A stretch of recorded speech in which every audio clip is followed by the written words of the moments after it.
Yes. चलो, तो logarithm में हम क्वेश्चन से स्टार्ट करेंगे। आप एक क्वेश्चन सॉल्व करो।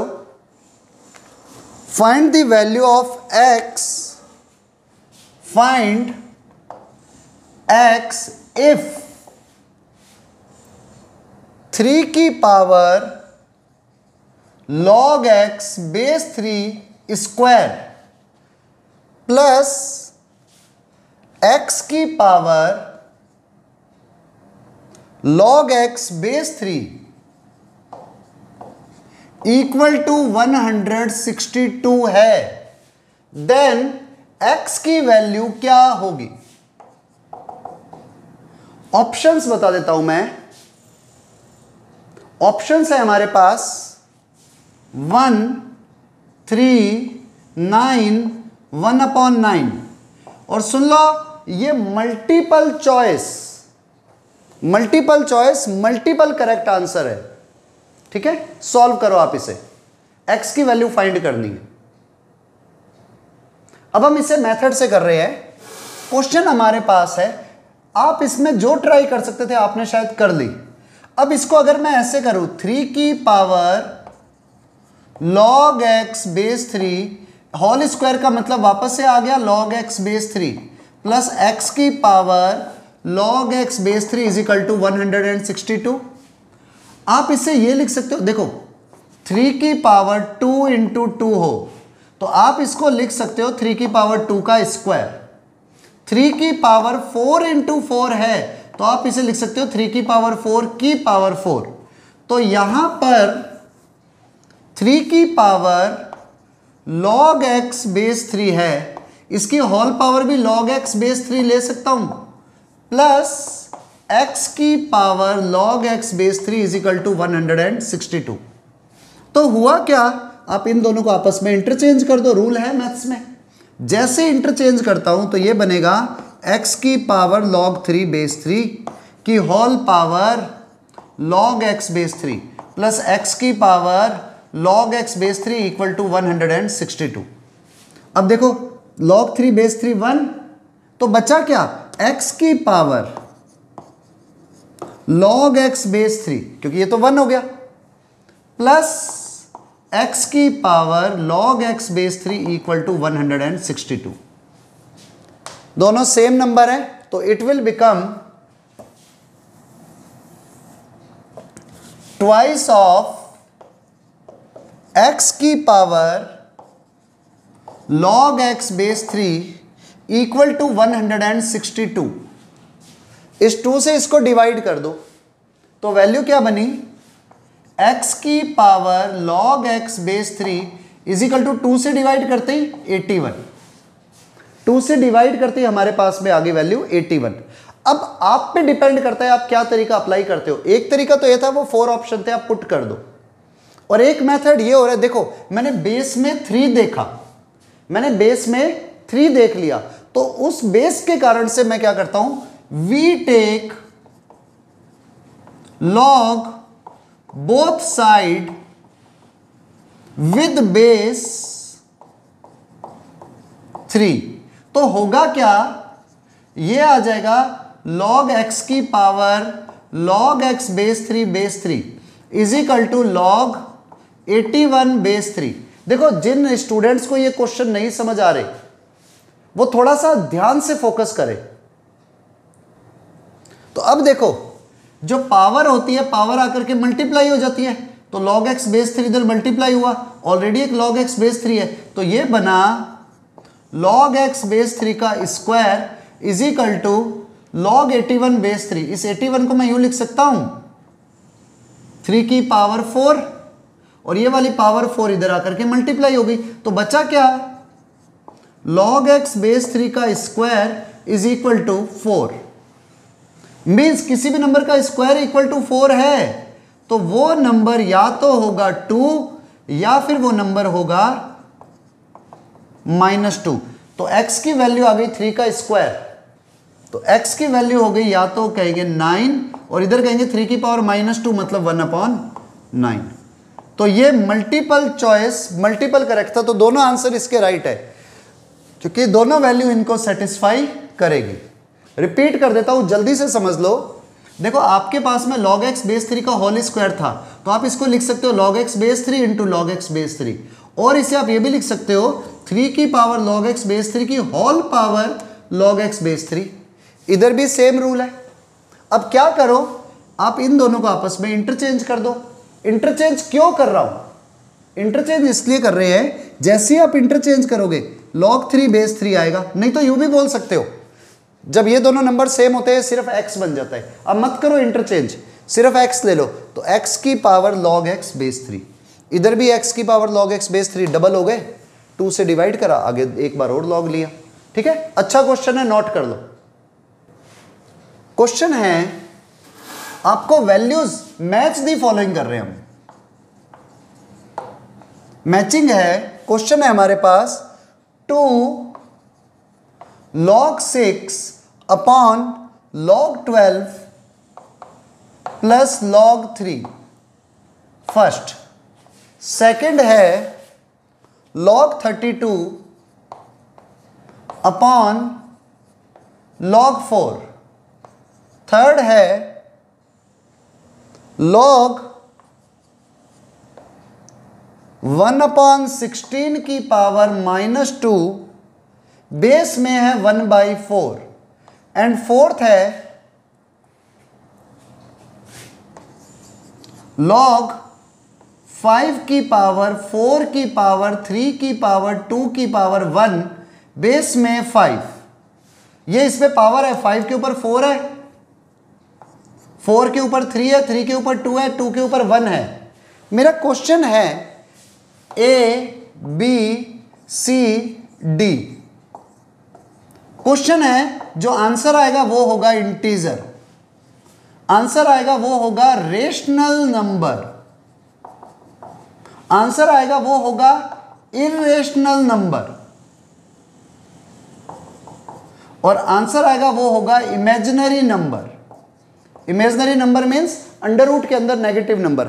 आपको बताने हैं कौन सा आंसर इनमें से किस किस से मैच कर रहा है। ये मल्टीपल मैचिंग है, हो सकता है इसका आंसर, देखो जिसका आंसर अभी बता, चलो आप खुद ही कैलकुलेट करो, मल्टीपल मैचिंग है, इसका आंसर ये भी हो सकता है, इसका आंसर ये भी हो सकता है, इसके आंसर ये दोनों भी हो सकते हैं। तो आप कैसे, इस तरह से आपको मैचिंग करनी है, करो। देखो इसको सॉल्व करते हैं। देखो 2 log 6, इसको आप ये लिख सकते हो log 6 का स्क्वायर, और नीचे log 12 प्लस log 3, तो log 12 इंटू 3, 6 का square 36, log 36 upon log 36, same number 1। तो ये 1 ये इंटीजर भी है और रेशनल नंबर भी है, तो इसके आंसर ए और बी दोनों होंगे। अभी मैं आपको ये जो क्वेश्चन दिया ना, इसे बहुत खास चीज है, हो सकता है सबके आंसर सेम हो जाए। इसको सॉल्व करता हूं, log 32 अपॉन log 4। देखो यहां पर मैंने कोई नंबर नहीं लिखा हुआ, तो आप उस केस में मान सकते हो सबको ही बेस में 10, दोनों के बेस में सेम नंबर लो, क्योंकि दोनों के बेस में सेम वैल्यू दी हुई है। तो आप इसको लिख सकते हो log 32 base 4 log m upon n, log m base n, या log a upon log b, log a base b। log 32 को अगर मैं लिखता हूं तो मैं इसे लिख सकता हूं log 2 की पावर 5, और 4 को मैं लिख सकता हूं 2 की पावर 2। तो ये पावर बाहर जाकर के मल्टीप्लाई होती है, ये पावर बाहर जाकर के डिवाइड होती है। तो 5/2 log 2 base 2, log 2 base 2 is 1, तो क्या रह गया 5/2। तो इसका मतलब ये आंसर क्या है, it is rational number, it is rational number. ऐसे नेक्स्ट देखो 1/16 की पावर -2, अब इसको सॉल्व कर रहे हैं, तो ये हो गया, डायरेक्ट ऊपर ले आता हूं, इधर हो गया 4 की पावर -1, ये हो गया 16 की पावर 2, क्योंकि नीचे लिखूंगा तो 16 की पावर -1, ऊपर जाती है 16 की पावर 2। ये जो पावर -1 है बाहर जाकर के डिवाइड होगी, तो माइनस का log बेस में 4, 16 का स्क्वायर, 16 को मैं 4 का स्क्वायर लिख सकता हूं, और उसका ऑलरेडी स्क्वायर है, तो ये आ गया माइनस का log 4 की पावर 4, ये वाला 4 पावर है आकर के मल्टीप्लाई हुआ, तो value become -4 log 4 base 4।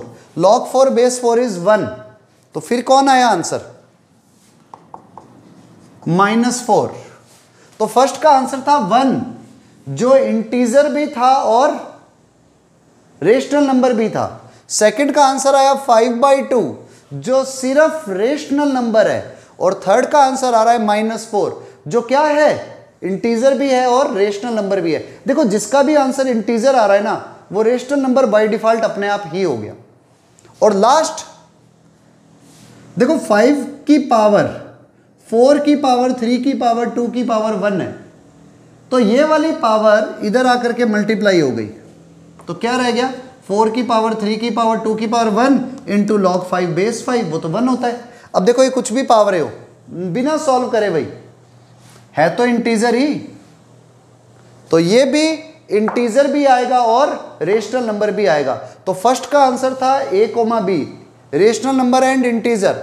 Second का आंसर सिर्फ b, थर्ड का आंसर a और b, फोर्थ का आंसर सिर्फ इंटीजर यानी कि a और b दोनों। ठीक है, नोट कर लो इसे। चलो एक क्वेश्चन और करते हैं। Question is log 27 base 12 equal to a है, देन log 16 बेस a क्या होगा? सॉरी, log 16 बेस 6 क्या होगा? ऑप्शन सुन लो आप।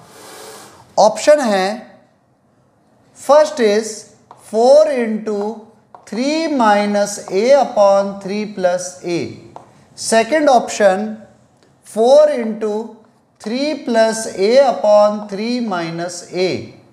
Next option 3 into 4 minus a upon 4 plus a। और last fourth option is 3 into 4 plus a upon 4 minus a। पहले आप खुद ट्राई करो, after that I will finish. चलो देखो, अब मैं इस क्वेश्चन को करता हूं। log 27 base 12 is equal to a। अगर आप ध्यान दो, आप 27 को 3 का क्यूब लिख सकते हो, तो आप इसे लिख सकते हो log 3 का cube base 12 equal to a, और ये वाला 3 इधर आकर के मल्टीप्लाई हो गया, तो 3 log 3 base 12 equal to a। आप इस 3 को डिवाइड कर दो, log 3 base 12 equal to a upon 3। log 3 base 12 equal to a upon 3। जैसे मुझे a अपॉन 3 मिला, मैंने आंसर्स की तरफ थोड़ा देखा। देखो इधर 3 minus a upon 3 plus a, इधर 3 plus a upon 3 minus a। ये फॉर्म तभी आती है जब कंपोनेंडो डिविडेंडो लगे, a plus B upon a minus B, a minus a plus B upon a minus B, इधर भी 4 minus a upon 4 plus a, इधर 4 plus a upon 4 minus a। तो सारी की सारी फॉर्म जो है कंपोनेंडो डिविडेंडो शो कर रही है। तो मैंने क्या करा, इसको और देखो आंसर भी कैसे बन रहा है, 3 minus a upon 3 plus a, 3 plus a upon 3 minus a। तो इसको अगर मैं उल्टा लिख दूं तो वैल्यू क्या बनेगी, 3 अपॉन a इक्वल टू, ये भी रिवर्स हो जाएगा तो ये बनेगा log 12 बेस 3। और आप इसको लिख सकते हो 3 upon a equal to log 12 upon log 3। अब मैंने ये फॉर्म देख करके कंपोनेंडो डिविडेंडो अप्लाई कर दिया, तो वैल्यू क्या बनी, 3 plus a upon 3 minus a। ये हो गया log 12 plus log 3 upon log 12 minus log 3। अगर किसी को कंपोनेंडो डिविडेंडो नहीं पता है तो हमने बेसिक की क्लास में कंपोनेंडो डिविडेंडो कराया था, आप उस वाले लिंक पे जाकर के देख सकते हैं, बेसिक लेक्चर की फर्स्ट क्लास। तो क्या हुआ, log a plus log b, log a into b तो ये हो गया log 12 plus log 3, log 36 upon log a minus log b, तो log a अपॉन b, तो log 12 अपॉन 3 यानी कि log 4, log 4। तो आपके पास देखो 3 plus A upon 3 minus A is equal to log 36 upon log 4 आ रहा है। आप इसको थोड़ा सा और सही कर दो तो आप इसे लिख सकते हो 3 plus A upon 3 minus A is equal to log 36 base 4, और नहीं तो आप पे डिपेंड कर रहा है, आप log 36 को लिख सकते हो 6 का स्क्वायर और log 4 को लिख सकते हो 2 का स्क्वायर। तो वैल्यू क्या बनेगी, log 6 का स्क्वायर अपॉन log 2 का स्क्वायर। ये वाली पावर मल्टीप्लाई होगी, ये पावर भी मल्टीप्लाई होगी, तो मल्टीप्लाई होती है तो कैंसिल हो गई। तो वैल्यू क्या आ गई, 3 plus A upon 3 minus A is equal to log 6 upon log 2। लेकिन जो मैंने क्वेश्चन का आंसर क्वेश्चन देख रहा हूं ना, उसमें है log 16 बेस 6। अगर मैं इधर देखूं log 6 अपॉन log 2, तो डिवाइड की फॉर्म में होने के कारण से log a upon log b बन जाता है log a बेस b। पर अगर मैं इसको रिवर्स कर दूं तो log 2 अपॉन log 6 बन जाएगा 3 minus A upon 3 plus A. log 2 upon log 6 को आप लिख सकते हो log 2 base 6, it is equal to 3 minus A upon 3 plus A. लेकिन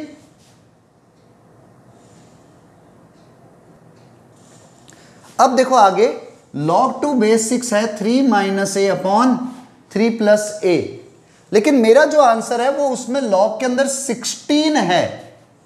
अगर मैं 16 को लिखूं तो 2 की पावर 4 होती है, तो यहां पर अगर मैं 4 को मल्टीप्लाई कर दूं दोनों साइड में, तो यहां पर भी 4 मल्टीप्लाई होगा, तो ये क्या हो गया 2 की पावर 4। तो ये आ गया log 16 base 6 is equal to 4 into 3 minus A upon 3 plus A is the right answer. ठीक है, ऑप्शन इज फर्स्ट। ठीक है, तो कभी कभी आपको ऑप्शंस की तरफ भी ध्यान देना पड़ेगा, उससे आपको एक हिंट मिल जाता है कि सारे ऑप्शन एक जैसे हैं लेकिन सब में क्वालिटी है, x माइनस ए एक्स प्लस ए, एक्स माइनस ए एक्स प्लस ए, सब में ऐसी फॉर्म है, तो कहीं ना कहीं कंपोनेंट और डिविडेंडो शो कर रहा है वो, तो इसलिए मैंने कंपोनेंट और डिविडेंडो वाली फॉर्म ले ली। ठीक है, आपको एक बार रिपीट कर देता हूं क्वेश्चन कैसे किया। log 27 बेस 12 को मैंने लिखा इक्वल टू ए, तो 27 को लिख सकता हूं 3 का क्यूब, ये पावर 3 इधर आकर के मल्टीप्लाई हो जाएगी, तो 3 इंटू log 3 बेस 12, 3 को ला करके इधर डिवाइड कर दिया। अब ये डिवाइड करने के पीछे भी पर्पस ये था क्योंकि मुझे 3 प्लस ए 3 माइनस ए मिल रहे थे, इसको मैंने रिवर्स किया। रिवर्स क्यों किया, क्योंकि सब में देखो 3 प्लस ए 3 माइनस ए है, a प्लस 3 ए माइनस 3 नहीं है, नहीं तो मैं रिवर्स नहीं करता। और फिर मैंने log 12 अपॉन log 3 लिखा, अब कंपोनेंडो डिविडेंडो लगा दिया और सॉल्व कर दिया। ठीक है, नोट कर लो। Next, one more question, if log a base 2 and log b base 2 are the roots of the equation x square plus 3x plus 2 equal to 0, then find the minimum possible value, then सीधा ही लिख देता हूं, minimum possible value of a plus 2b क्या होगी। Option सुन लो, options are 3/4, 2/3, 5/4 and 1। ये हमारे पास में ऑप्शंस है, पहले आपको ट्राई करो। चलो इसे सॉल्व करते हैं। बहुत ज़्यादा सिंपल क्वेश्चन है ये। x² + 3x + 2 = 0। 2 के ऐसे फैक्टर प्लस करने पर 3 आए। x + 2 × x + 1 = 0। तो एक तो x की वैल्यू आएगी -2, एक x की वैल्यू आएगी -1। तो दोनों रूट्स हमारे पास में आ गए -2 एंड -1। मीन्स फर्स्ट वैल्यू को तो मैं ले लेता हूं log a बेस 2 को मैं ले रहा हूं -2 एंड log b बेस 2 को मैं ले रहा हूं -1। तो a आ गया 2 की पावर -2 और b आ गया 2 की पावर -1। तो 2 की पावर -2 इज 1/4 और b आ गया 2 की पावर -1 मीन्स 1/2। तो a और b ये आ रहे हैं, ये दोनों इंटरचेंज भी हो सकते हैं। a हो सकता है 1/4 और b हो सकता है 1/2। तो देखो मुझे जो वैल्यू पूछी है वो है a + 2b क्या होगा। अगर मैं a को लेता हूं 1/4 और b को लेता हूं 1/2, तो 1/4 + 1/2 × 2 1, तो 1/4 और 1 इज 5/4। तब तो मेरा आंसर ये बन जाता। लेकिन अगर मैं a को ले रहा हूं 1/2